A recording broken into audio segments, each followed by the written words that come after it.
The Central African Republic remains one of the poorest countries in the world and is grappling with numerous human capital challenges.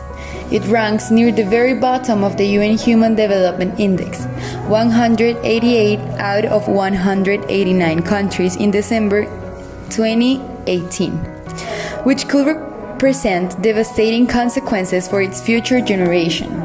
While the most recent estimates show that more than 71% of the population is poor, this means that are living below the international poverty line, $1.90 per day.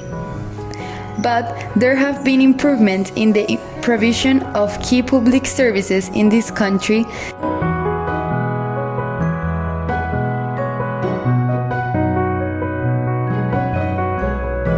Some of the poverty causes are the poor agricultural and geographic conditions and an expensive, poorly constructed medical system.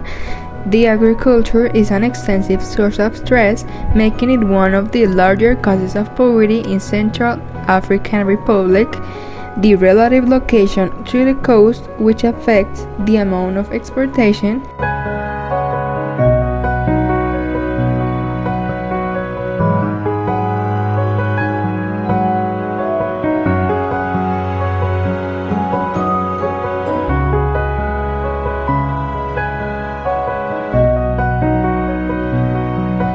And lastly, the main cause of poverty are the conflicts, the violence, looting, and displacement.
Due to the conflict in there, it's hard for other people to help them.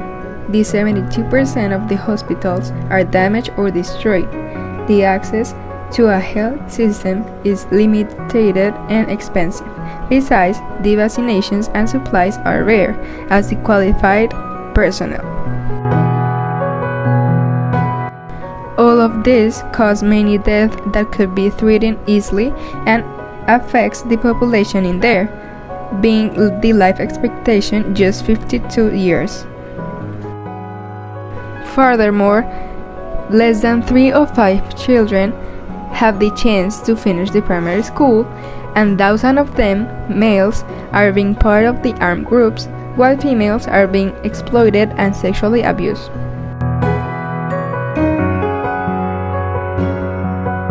During the crisis, the World Bank allocated $100 million to emergency operations through a grant from the International Development Association, the World Bank Group's Fund for the Poorest.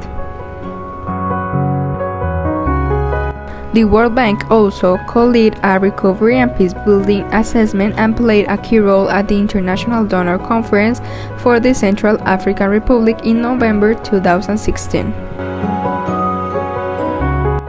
The activities of the World Bank in Central African Republic over the next 5 years will be guided by the partnership framework currently being finalized and will focus primarily on human capital development. This new partnership framework is aligned with the government's 3 priorities: Support peace, reconciliation, and security in order to create an environment in which development can take place. Reestablish the social link between the state and the people by addressing all grievances and ensuring the equitable provision of public services, and promote economic growth and job creation. The World Bank is currently financing a $250 million economic recovery program to support short-term stabilization efforts and long-term development activities. This program includes a financial reform project to strengthen state capacity and improve resource allocation, support for the reintegration of former combatants and for displaced population, financing to improve water and energy service delivery, social services, and ICT. In addition, support for the agricultural, mining, and forestry sectors and for access to the major production basins should create much needed jobs.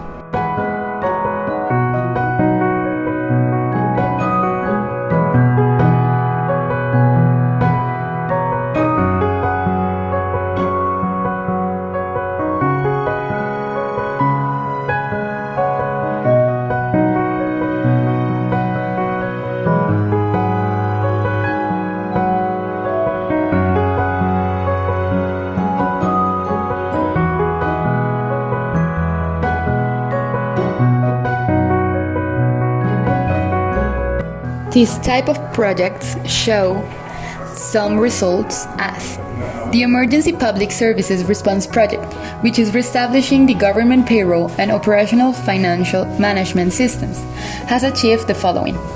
More than 17,000 civil servants have benefited. The time between schedule and actual pay days was reduced from 30 hours to 13 hours. And in 2015, the percentage of customs personnel who resumed work increased from 10% to 86%, while the percentage for teachers and health workers who resumed work in districts which improve security increased from 0% to 89%.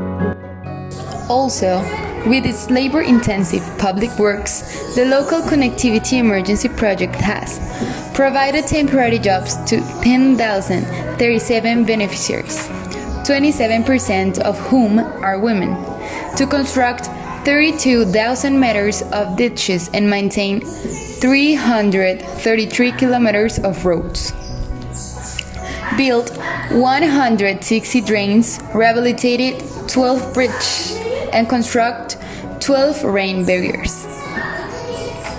Also established 14 maintenance units along the road and rehabilitated and re-equipped 2 local offices of the Ministry of Public Works and Road Maintenance.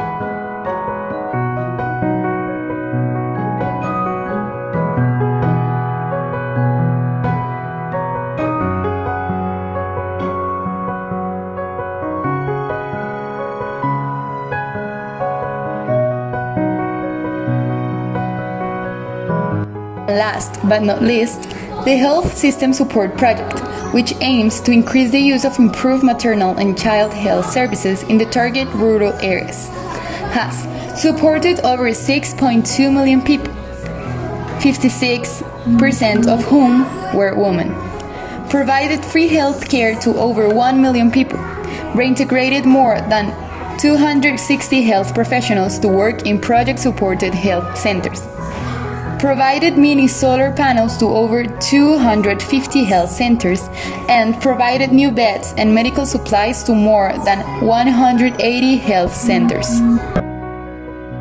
United Nations and Humanitarian Organization, International Committee of the Red Cross. So, due to the difficult situation in this country, security has become a complex issue mainly in rural areas, which have no access to medical facilities, education, and even less to a safe system of protection.